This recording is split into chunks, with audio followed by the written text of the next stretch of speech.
I've never been one to believe in the supernatural, but what happened to me and my girlfriend on that road trip, something changed. It's taken me a while to gather the courage to write this, and even now, I can feel its eyes on me sometimes. As I type, I've only been able to get a paragraph or two before I stop, but someone has to know, I've always despised long car trips. This fact wasn't lost on me when my girlfriend at the time, with the help of her parents, took it upon herself to fund a trip overseas to the USA, our own Great Western Trail. She conveniently forgot that she didn't have a license, leaving me as the sole driver. I grumbled, but a lot of money had been spent and given to us to do with as we pleased. I wasn't going to spoil this, as it was our reward for successfully graduating from university. The trip wasn't particularly memorable. When I think back on it, I struggle to recall most of the places we stayed. I remember landing in New York, spending a few days seeing the popular sights, and then renting a car and just driving. We had no real plan. With plenty of money, we could stay wherever we wanted. We had a few destinations in mind, but most of my checklist was on the West Coast. San Francisco and Vegas were still ahead, so driving was inevitable. We'd pick a highway or back road and drive until I needed a break. Even though I found it tedious, Megan's company was comforting, though the ride would grow silent when she slept. The monotony of towering trees, sprawling plains, and endless fields played tricks on my mind. The persistent rumble of the wheels and the silent, stagnant air punctuated only by the hum of the engine added to the oppressive sameness. This was the aspect of driving that I loathed. Only the occasionally passing street signs provided any change, offering glimpses of nearby towns or warnings of local wildlife.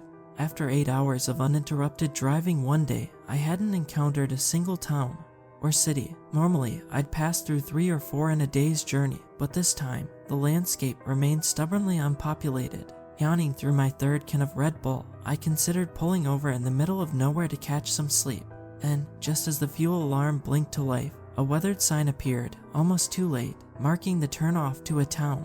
There was a subtle unease as I veered onto the exit. It struck me as odd that I could not recall any prior signs. Yet, the promise of fuel and a potential resting place outweighed my apprehension. The indicator ticking, the steering wheel turning, and Megan stirring beside me, I guided the car towards a place named Graysall. As the sun began its descent beyond the horizon, casting long shadows across the empty fuel station, Megan and I pulled in, grateful for a chance to stretch our legs. The flickering fluorescent lights above hummed intermittently, adding to the eerie atmosphere of the isolated place. "We'll fill up here," I said, cutting the engine. Megan nodded, glancing around at the quiet surroundings. "And where is here?" she muttered. "A possible place to sleep."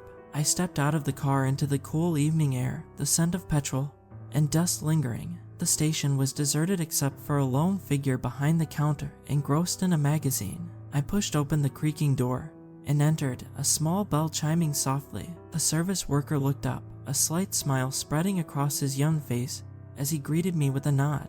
"Evening," I said, my voice echoing slightly in the empty convenience store. The worker stared at me, his smile showing teeth slightly. "Just the gas today," he said, a slight jubilation in his voice. "Yeah, thanks," I replied absent-mindedly, pulling out some cash. "Cash all good, of course." His reply was almost a little too enthusiastic, lingering on the R. I handed him the cash and took my change. His smile widened. "Have a great day, sir." "Yeah, thanks," I replied, turning away. "Have a great day, sir." I paused, turned and looked at the man again. His smile remained, showing all his teeth.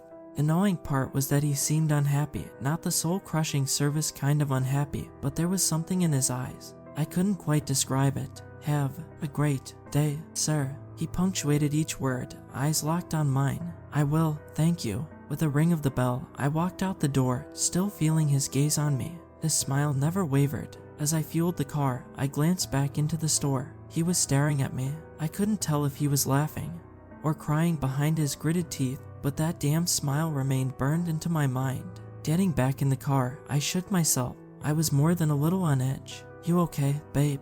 Megan asked. I started up the car before pulling away. "That was a chilling experience," I said with a forced laugh that even I didn't believe. "How so?" "That guy was just creepy. No wonder he's out here at this station." There was a pause. "Sure," Megan replied, leaving the gas station behind. We ventured deeper into Graysall, a town seemingly caught in a perpetual state of half-hearted development. Quaint shops with faded facades line the main street, their windows showcasing dusty displays of antiques and local crafts. A solitary traffic light flickered intermittently, casting an unsettling glow over cracked sidewalks and neglected flower beds. The road less traveled, Megan remarked, peering out of the window. This truly is the explorer's way. Yeah, a strange vibe, I agreed, my thoughts still lingering on the encounter with the service worker. As we drove further, we passed a weathered sign promising accommodations ahead. Following its directions, we found ourselves at a modest motel inside town. The car park was empty except for a few cars, their owners unseen in the fading light of dusk. I guess this will do for the night, I said, pulling into a parking space. Stepping out of the car, we were met with curious glances from the sparse population, their greeting smiles short but their stares lingering a little too long. The motel seemed to stand in silent anticipation, its neon sign buzzing faintly against the growing darkness. I leaned in close and whispered to Megan, "What's with the looks?" She glanced at me, brushing off my concern. "It's a small town," she replied in a normal tone. "We're tourists in a backwater town. Of course we're going to get looks." After locking the car doors, we walked towards the somewhat inviting light of the lobby. Just as I approached the door with Megan in the lead, I paused and glanced over my shoulder. There was a whisper on the wind, a fleeting sound or thought. The caffeine was wearing off, and with a violent shake of my head, I dismissed it and entered the cramped lobby. "Hello there, dears," the wizened caretaker woman creaked, her smile forming like cracks on old porcelain. "A room for the two of you." Megan smiled back brightly. "Yes, just for the night, please. One double bed." The woman nodded in acceptance and wrote down our details in a dusty ledger. As I glanced at the ledger, it seemed unusually sparse, lacking additional names or reservations. "The couple's room. Names, please. I'm Megan, and this is Michael." Megan and Michael. I do like the letter M. A chuckle rattled through her, revealing teeth that seemed too white against weathered skin. Megan shifted slightly, her gaze wandering around the lobby with a casual interest. "And where are you off to?" Megan stepped closer to respond, but I cut in with my question. "We're just travelers." "How much for the room?" Her grin widened. $40 for the room. She offered the key to us, seemingly pulling it from thin air. "Thank you," I said, taking it cautiously. Leaning against the counter, I counted out the notes before passing the key to Megan. "Is there a place to eat around here?" I asked, handing over the money. She seemed surprised. "Best not to linger.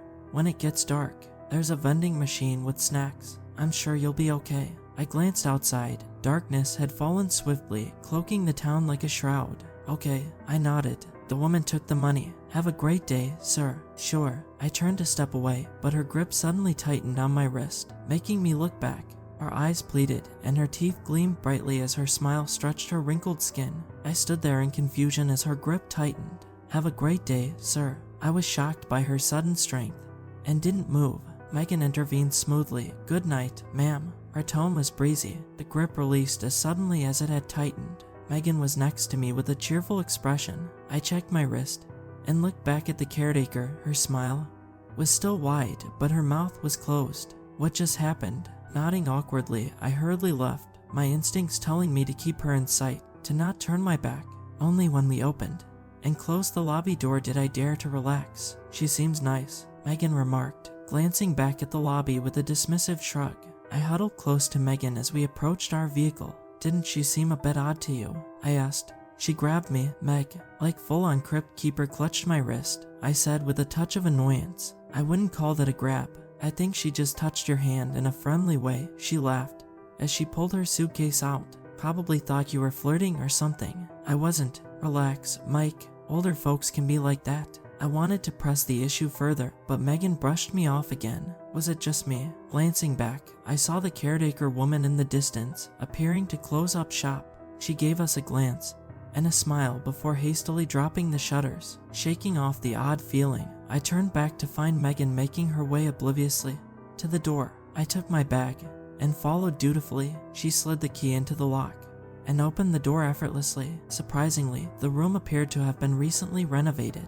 There was a modest TV and a large double bed. The calming blue interior was a stark contrast to the worn exterior of the motel. Megan responded with a jump, flopping onto the bed. "Not bad for $40. I smiled at her enthusiasm. Hungry? Not really. Didn't she mention something about the vending machine? She dug her phone charger out of her bag. I guess all the local eateries close early due to the small population. That's how I interpreted her warning. I added uncertainly, maybe there's a high crime rate. You think there'd be lots of criminals in a place this small? The sound of her phone accepting charge punctuated her question. I don't know. Why else would she warn us about going out? Megan shrugged. Maybe she's just cautious. I nodded mainly to myself and started towards the bathroom. This place better have running hot water. The shower was a stark contrast to the room. Perhaps they ran out of budget before getting to the tiles and plumbing. At least the light worked, and more importantly, the hot water. I let it steam up before indulging in the warm embrace. My mind wandered, as shower thoughts tend to encourage, lingering on today's drive. I struggled to remember any major landmarks or anything of note. There was nothing. I kept pressing on the thought, all notions of washing myself forgotten. Beneath the roar of the running water, there was another sound, a buzzing, a whisper, a constant tone. I couldn't recall ever hearing it before. As the water began to go cold, a memory resurfaced. I did pass signs on the road, all pointing to Grey Sol. It made sense, but for 8 hours. The buzz grew louder as I pushed further in my mind. The distance on the signs to Grey Sol was always the same. It was always the next exit. A loud knock on the bathroom door startled me. "You good?" Megan asked. A shock of cold shivered me awake. I was freezing. "Yeah, I'm good. Be out in a moment." The sudden silence of the room was deafening. I strained to hear the buzz, but there was nothing. I made my way to the mirror, broke open my toiletry bag, and began to brush my teeth. I kept my eyes down towards the sink, focusing on the routine. A nagging feeling in my gut made me hesitate to look up, so I kept my head firmly angled down. With clean teeth, I spat out the toothpaste and looked up out of habit. My reflection stared back at me, but there was something else. I couldn't see it. Behind me were just broken white tiles, but something was there. Dread crept through me as I remained still, locked in a staring contest with my own reflection. I dared not move. The buzzing returned, a presence gripping my very being. It was as if I stood on the edge of a cliff, knowing full well that stepping off would be fatal. I knew that if I glanced slightly to the left of my shoulder, my life would be over. Time passed, I don't know how long, before I closed my eyes. The feeling slowly dissipated, and I stepped away from the sink and out the bathroom door into the bedroom. My breath was heavy, buried deep in my stomach. Every movement felt like dragging boulders. Only when I opened my eyes and saw Megan lying casually on the bed with her phone did I let out a shudder of relief. "You were in there a while," she remarked, not looking up. "You'd better get some sleep." "I think so." I made my way to the edge of the bed and climbed in, my neck stiff and taut. I couldn't even glance behind me. Something was there, and I knew it meant the end. Laying on my back, I turned my head toward Megan, a protest forming on my lips. It got stuck in my throat as the oppressive blanket of dread fell over me, digging into my back and spine. Wait, I stopped myself as my stomach dropped again, the pits of my being filled with hollow trepidation. The words were stuck in my throat. I wanted to say it, to desperately convey that something was wrong, but terror engulfed me. "What's that, babe?" Megan asked, her tone light. "Nothing. I just need sleep," I muttered in defeat. The feeling receded. The disquieting unease left me. She smiled and gave me a peck on the cheek. "I'll leave you alone tonight so you can rest up. Maybe tomorrow will be better." I could only nod. It felt as if my blood had been drained from my body. Surely I looked hollow or my skin void of color, but her reaction remained cheerful and flirty. She turned away, set her phone's alarm for the morning, and nestled into the covers. I did not sleep. I lay on my back, staring at the ceiling. Time passed in a haze, the seconds blending into minutes, minutes stretching into infinity. My eyes adjusted to the dim light filtering through the thin curtains, and I began to notice the minute details of the ceiling above me. Tiny cracks splintered across the plaster, the paint already beginning to peel from its fresh coat, revealing faint water stains, and the occasional cobweb. As a finishing flourish, I could make out the slight variations in texture, where the roller marks overlapped during the last haphazard paint job. My mind fixated on these imperfections, a desperate attempt to anchor myself in the mundane. Yet, the oppressive feeling lingered, a weight on my chest. It wasn't as strong as before, but its presence was undeniable. The sense of absoluteness gnawed at me from the left, a silent reminder of whatever unseen horror lay just out of sight. Every instinct boiled over, urging me to keep my gaze forward, to not turn my head even the slightest bit.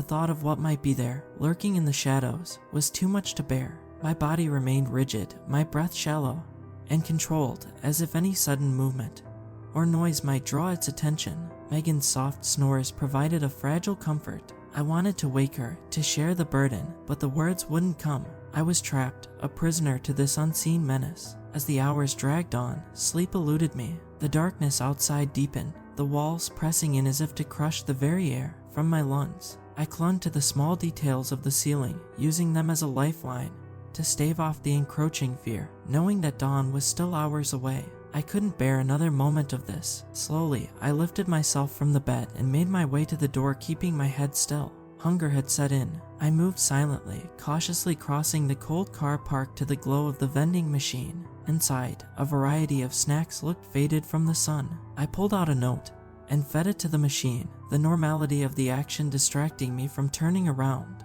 The machine accepted the note, and I pressed the combination, awaiting something to take my mind off the dark. The spools spurred to life as the snack slid forward, and then down. I bent down to retrieve it. That's when the chanting began. I turned slowly towards the sound, an uncomfortable twisting in my gut rising to my throat. Ahead, a gathering of people stood in a crescent shape inside the park by the motel, including the service worker and caretaker woman. They surrounded a small pile of random items, illuminated faintly by the park lights. Even from this distance, I could discern the silhouettes, a pair of glasses, a map, a wallet, and keys. The chant resonated through the still night, each syllable rolling off their tongues with a rhythm that felt both ancient and powerful. The words were guttural and melodic, filled with a haunting cadence that sent shivers down my spine. As the group circled the mundane items laid out in ritualistic precision, their voices rose and fell in a foreign, almost otherworldly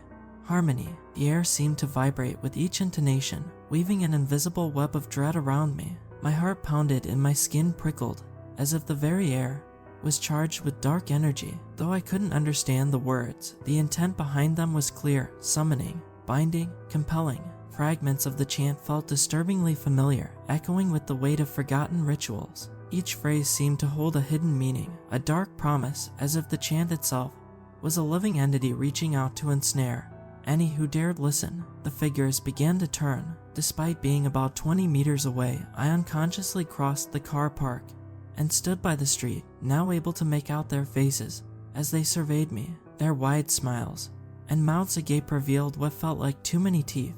The chant continued, their mouths twisting to form the sounds, yet their eyes betrayed terror. Pleading looks from all of them tore through me, screaming at me to leave now. But their welcoming bodies stretched wide, inviting me to cross the asphalt street. The clash of emotions, fear, menace, and warmth, all fought one another to be the primary feeling. My mind almost acquiesced, the scratching ache of what was behind me pushing me forward.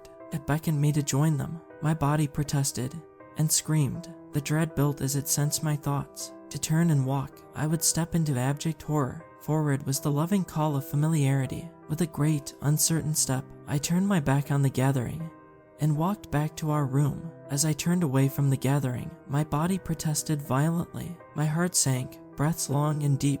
Each step back towards the motel felt like wading through molasses. An invisible force clawed at me, pulling me back towards the chanting group.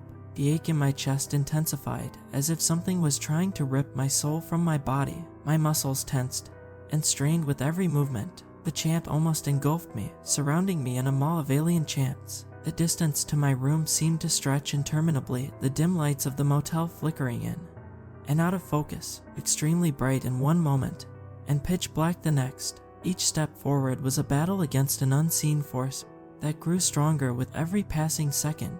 My mind reeled, assaulted by a barrage of whispered temptations and threats that made my skin crawl. I could feel the dark energy digging into me, its tendrils wrapping around my very essence, threatening to pull me apart. A cold sweat broke out on my forehead, and my vision blurred with the effort of resisting the pull. Every fiber of my being screamed in protest, urging me to turn back to the comfort of the gathering behind me.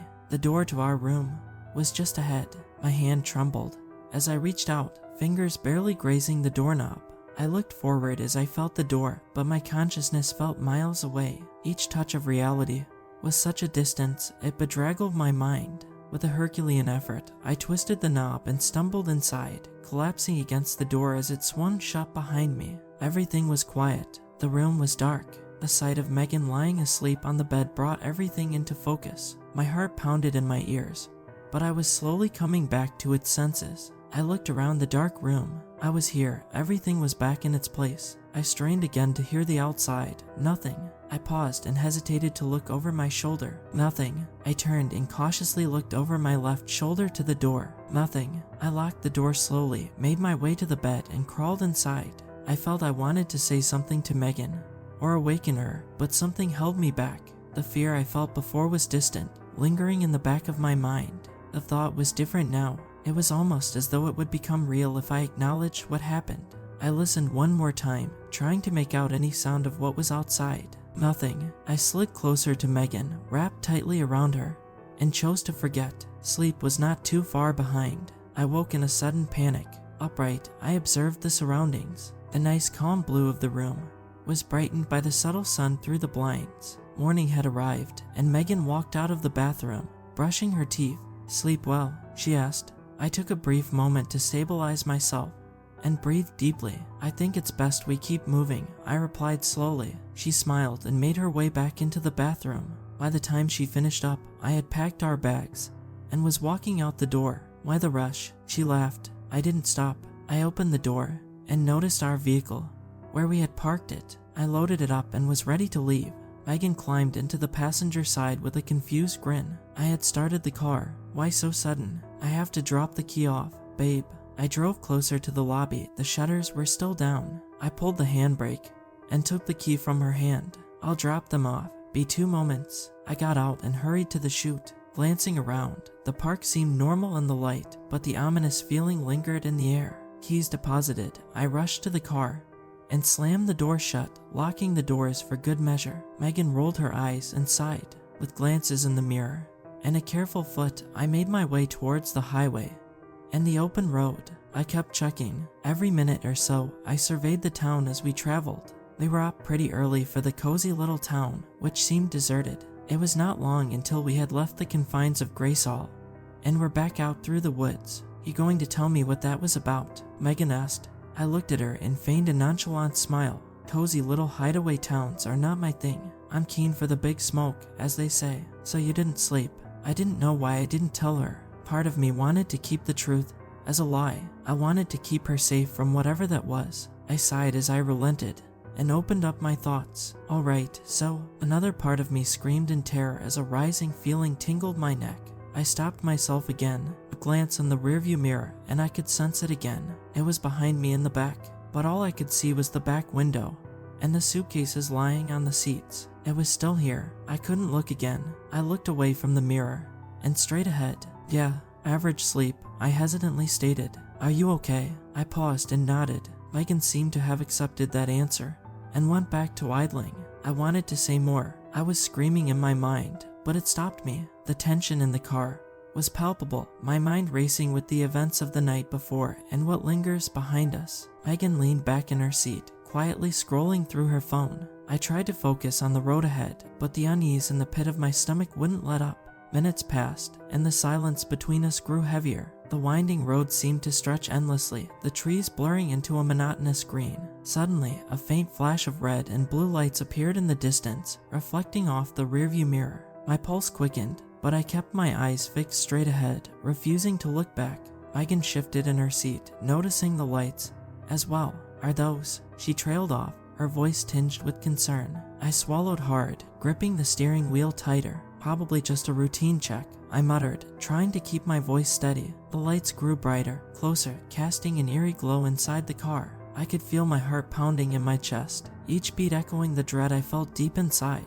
The urge to glance in the mirror was overwhelming, but I fought it, knowing that looking back might reveal more than just the police car. The siren blipped, a short, sharp burst that made me flinch. Megan turned to me, her eyes wide with worry. "What should we do?" "Just stay calm," I replied, though my own nerves were fraying. "I'll pull over." I eased the car to the side of the road, the lights now glaring in full force through the back window. My hands shook as I shifted the car into park and rolled down the window. The officer approached, his silhouette framed by the flashing lights. Megan's fingers brushed against my arm, a silent gesture of support.